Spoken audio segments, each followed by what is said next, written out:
Hi, I'm just going to give you a brief overview of another one of our documents, which is the Contract and Procurement Procedure. So again, every document has a bit about the document. And what this one does is really focus on those mandatory requirements within your contracts and procurement function. So how we've structured this is really around high value operational and low value sourcing.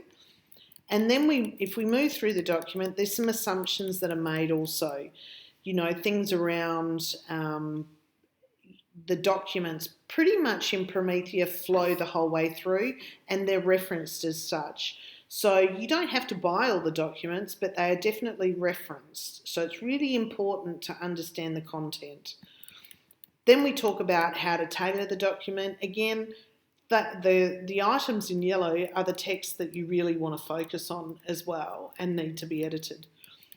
Every document has a revision record, and that's really important from a change management perspective because every time you revise the document, the business needs to know what that revision is.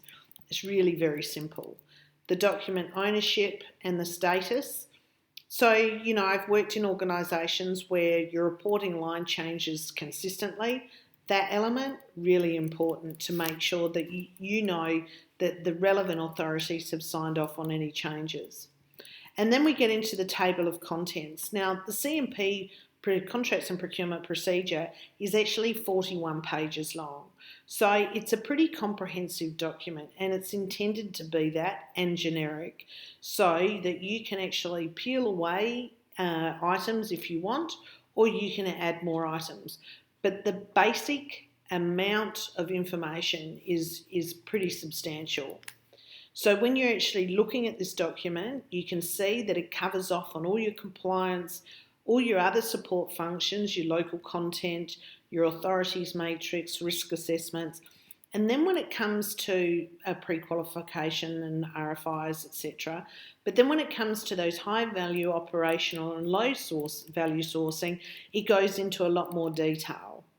And we also talk about things like single sourcing. We don't reference sole sourcing. We reference single sourcing and reporting and monitoring. There are exceptional circumstances in the sourcing process, such as emergency situations, etc., that we would encourage people to have some type of process that would allow critical times or production related or safety related purchases to happen regardless of the procedure. So there is a process around that.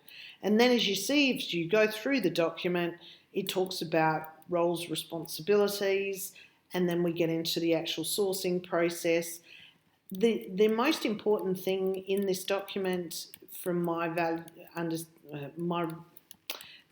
thinking is to actually make sure that you know what that high value dollar is so that you're applying the right sourcing process to the right level of risk and the right level of spend.